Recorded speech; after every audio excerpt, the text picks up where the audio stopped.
So, Lone Rider here. And I came across something the other day which I think is indicative of a wider problem in our country, which is that a lot of people don't look at things in terms of what is the proper function of government and the relationship between it and the citizen. This is in particular about the Green New Deal, but this is what this person writes.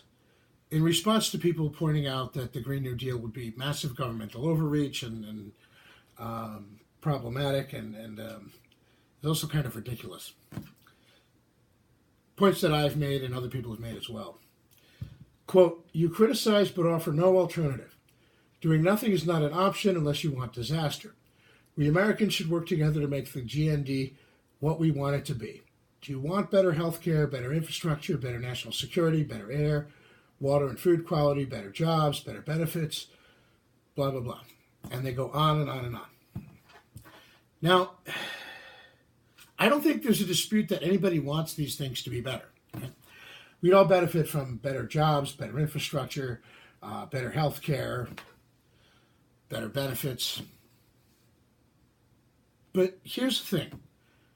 Are those related to the problems of the potential problems of anthropogenic climate change, i.e. man-made climate change, that this person and the people, other people promoting the Green New Deal are purporting that it's to deal with, right?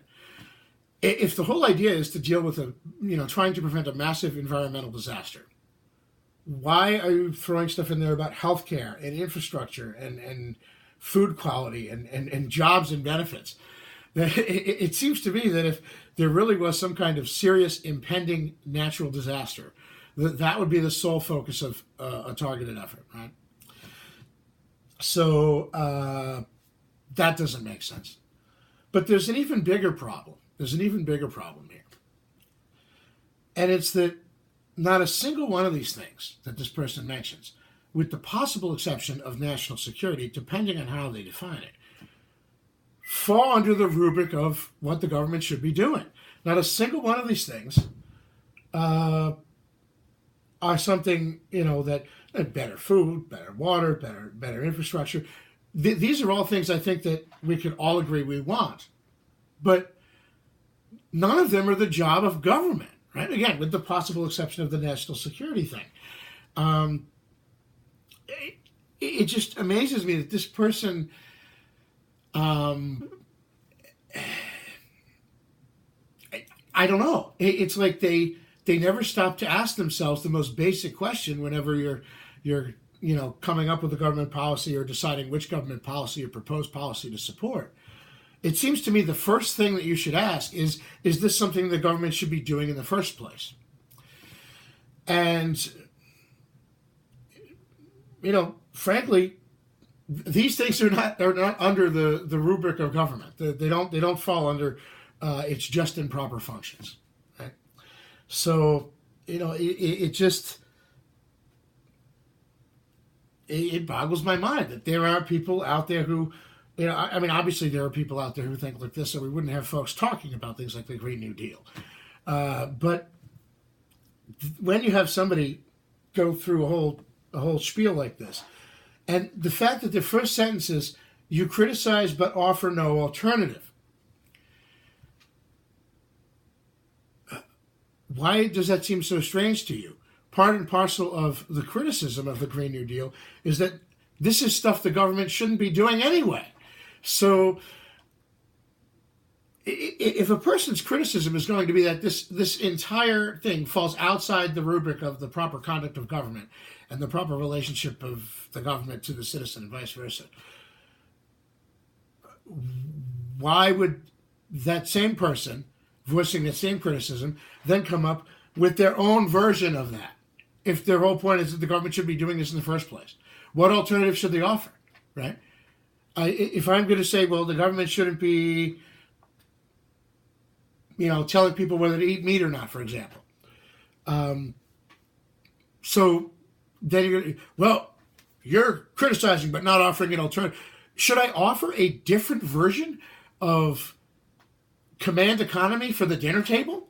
Should I say the government has no right to tell you that you shouldn't eat meat, but then here, this is my own version of a plan to tell to tell people how they shouldn't eat meat.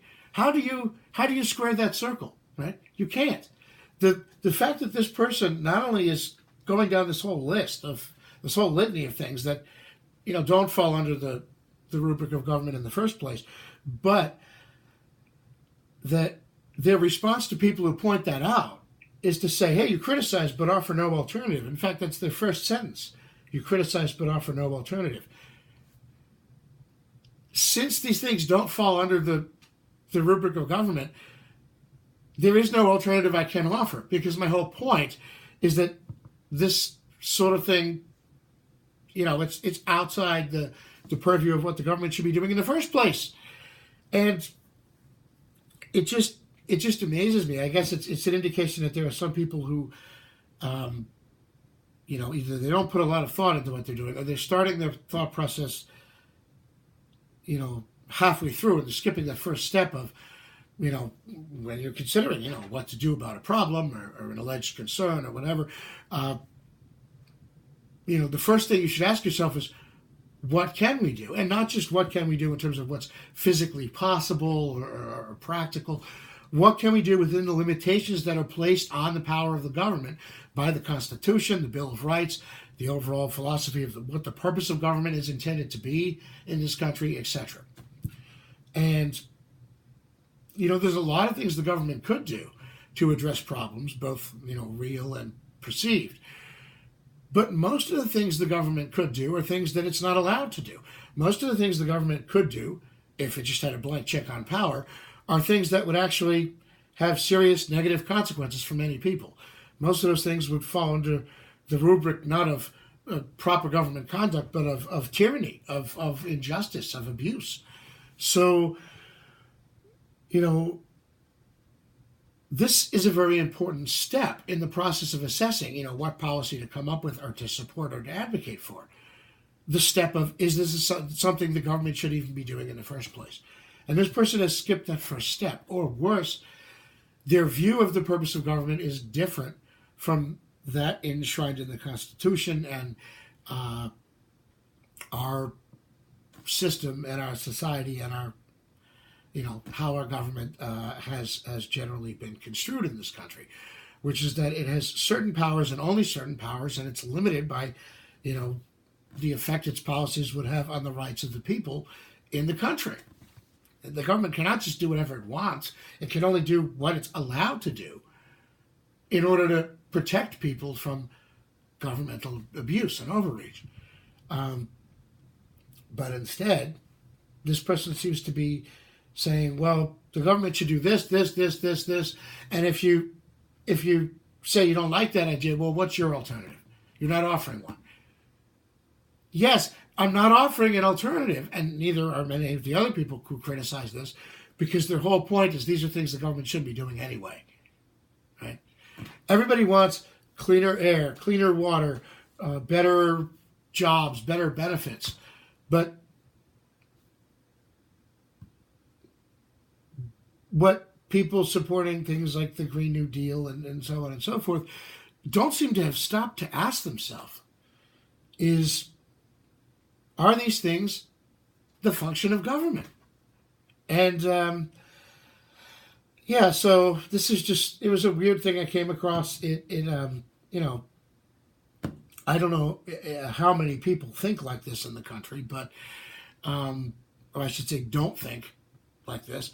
But, to me, this was sort of a teachable moment. It's like, what happens when you totally throw philosophy and principles and an understanding of, the nature of government, and that it has a nature. It's not just, a blank check out the window, right? I mean, let's not forget, governments aren't like a forest or a mountain or a canyon. They're not naturally occurring. They're created by people.